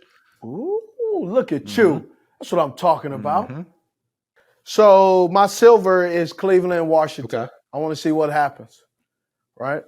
I'm interested to see how does Deshaun Watson and this offense look under a top-tier defense. And Chase Young is back. Chase Young is wreaking havoc again. Chase Young's an old-school player. I like him. He's horrifying. Oh, yeah. He'll make you short your pants. My silver is Jets Seahawks. Again, two teams. The Seahawks have been sliding. Hey, you see Mike White healthy. Mike White's back. So the Jets have a chance as opposed to when Zach Wilson's under center. They ain't got a chance. But yeah, even the Jets account tweeted it out after both the Patriots and Dolphins lost it. You telling me we got a chance? They're still believing. They're still in it. Yep. So my bronze is a meaningful game for the Green Bay Packers. I don't believe it's a meaningful game for the Minnesota Vikings. This is my bronze because I do believe it's meaningful for the Vikings. For years, we talk about the Lions, we talk about the Bears. But they've clinched the North, They've clinched the North, but this is just not a team they've been able to beat historically this late in the season. Going into the playoffs, Aaron Rodgers is still playing for something. The Packers still have a chance to get into the playoffs. Beating the Packers right now, I believe, would be a huge confidence boost for the Vikings. They haven't exactly won these last two games in great fashion. It's been scary. They gave up, 32 to the Colts? An objectively bad team, an objectively awful team. They were down 30 points to that team. They needed a ridiculous comeback to win that game. They almost lost to the Giants, who've been on a second half slide, and they have no offense whatsoever.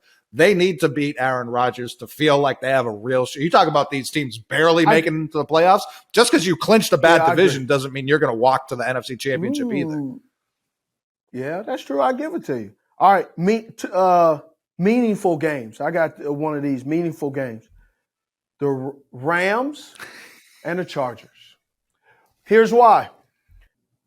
The Chargers, even though they make the playoffs, how now do they show up, or do they go back to that Chargers team that they're just on this roller coaster? High, low, low, high, high, low. That's the thing I'm looking at. And Sean McVay, he feels like he has his guy at quarterback position right now. Can they put up 50? They're 51 points against the Denver Broncos, right? I'm not taking anything away from the Rams. Let's see what they do against a defense that can fool the quarterback a little bit. I mentioned that's a meaningful game for the Rams and for the Chargers. I say meaningful, sticking with Denver again. Denver, Kansas City. Kansas City's still fighting for that 1 seed. And now Denver has a new coach. That can go either way first week. Yeah. Jerry Rossberg, special teams coach. I want to see, hey, question. Does Russell Wilson get pulled if he's not playing well? I don't know. There's so much. You talk about first-round quarterbacks. You also talk about quarterbacks with massive guarantees. Tier 3. Russell Wilson is Tier 3. They would kill for him me. to be Tier 3. They'd be thrilled if he became Tier. He has not been Tier 3 this year. Yeah, it's been tough. It's been tough to watch. Their offense, and that's why I don't watch. Their offense has failed to score. I think it's 18 points more than any team in NFL history, and there's still 2 weeks. If they would have scored 21 points, they'd be 9-1. They ain't. No, they sure aren't. They getting romper room killed. Got Nathaniel Hackett fired. He lost the locker room. Great dude. Here's the other thing. Gotta be careful sometimes when you hire a guy that's playing. That's a pass coordinator with one of the best quarterbacks ever known to play the game. All of a sudden, you getting deemed a guru. Sure, we could have called Celine Dion, not Celine Dion. Was it Warwick? Dionne Warwick had told us that this wasn't going to go well. It's bad. Is gracious. Denver firing him? Because I think this is only the 3rd coach since they're just trying to stop the bleeding. They're just trying to stop the bleeding. I believe outside of because they said he's a great guy. He's a great likable guy. But he ain't coaching worth the. Outside of Urban Meyer, I think there's only been one coach since the 70s to get fired during his first season, and Urban Meyer was obviously a special case. Hackett's now the 2nd. Is this an admittance on Denver's behalf that they hired Hackett because they thought they were getting Aaron Rodgers? I don't know why they hired him. I heard they said he was a great interviewer, though. They said they loved his interview. That's what I certainly hired him. Potentially. And I think in his interview, he gave them was optimistic about what this offense will look like. And it's tough. Didn't look like it. On draft night, it very much seemed like Aaron Rodgers was going to be on the 2 drafts ago. It seemed like he was going to be on the move. And then heading into last offseason, it was like, all right, the Packers are probably going to trade him. Davante is gone. And then they gave him a massive contract extension. And it hasn't worked out for either team. It hasn't worked out for anybody. There was another important game. Where'd it go? Oh, New Orleans, Philadelphia. This one's important for the fans. Specifically because Philadelphia has New Orleans pick. And Cleveland couldn't help them last week. That's going to be a top 5 pick for a team that might win the Super Bowl. Oh, yeah. That's dope. Yep. Meaningful game for me, Buffalo, Cincinnati. Potential AFC Championship preview. Yep. Here's the other one, man, I'm worried about. What does Baltimore do? Do they sign Lamar Jackson? Do they not sign Lamar Jackson? Do they get rid of Greg Roman? Do they not get rid of Greg Roman? Do they add, do they change up the offense? What do they do? I would pay Lamar whatever he wanted. I think he's... Yeah, I just stick my head in the sand and hope everything fixes itself. That's kind of what they've been doing. Yeah, that's it. Feels like their strategy to this point. I pay Lamar and I figure out... Just new offensive coordinator for sure. Yeah, it's tough. And get a receiver. Get another receiver. It doesn't matter. How about throw it to him, huh? They got Deshaun Jackson. Don't throw it to him. They got Sammy Watkins. They give him a pass. He looks like, the best thing since sliced bread. It's just interesting. Man. Sammy's in Green Bay. He was there last year. No, Sammy's in Baltimore. They released him. Oh, okay. My apologies. I was wrong. Yeah. I was wrong. Yeah, they released him and he caught a pass on Sunday. I'm dead serious. No, it's just that's very Sammy Watkins to for that to happen. He's had a, man. He was in. I was in Green Bay and I was watching him, and they said he had lower leg. They didn't say, and I watched him. It was his right hamstring, and I said, man, I doubt if he makes it through the season. Doesn't make it through the season. He's had a cursed career. I doubt it. Here's the thing. I bet you with the cold weather and everything going on, he's not, through these last couple of weeks, he won't be able to finish a game in the playoffs. Hey, one last thing. Greenlaw and Warner. Fred Warner. I believe those two guys, let me get my notes, have the ability to be equal or a little bit better than Bowman and Willis. Wow. Time will tell, though, if they're better. Do they? Them dudes can play. Let's make it a trio, because for a minute there was Bowman, Willis, and Aldon Smith. So which trio would you take? That trio or Werner, Greenlaw, Nick Bosa? I don't want to go there. I don't want to go there because... Listen, as lifelong 49ers fans, these are the kind of debates we have. Well, the reason why is Aldon Smith, if he doesn't have some of the hiccups he has, I think he can still be playing. Definitely, no question. Like a Von Miller, sparingly kind of helping, coming in there on the pitch count, right? Kind of like Brandon Graham. What is it? For Philly? Eagles. Brandon Graham. Yeah, for Philly, right? I think that. So I don't think it's fair. I was just going peak for peak, but Aldon Smith is as good of a pass rusher as I've ever seen when he was at his powers. Yeah. So that's all. That's why. Well, hey, another good one, Coley. I agree. Hey, hit that subscribe button. Tell us what you think. Keep trolling us. We'll keep trolling you. I'm Steve Smith Sr. This is Cut to It.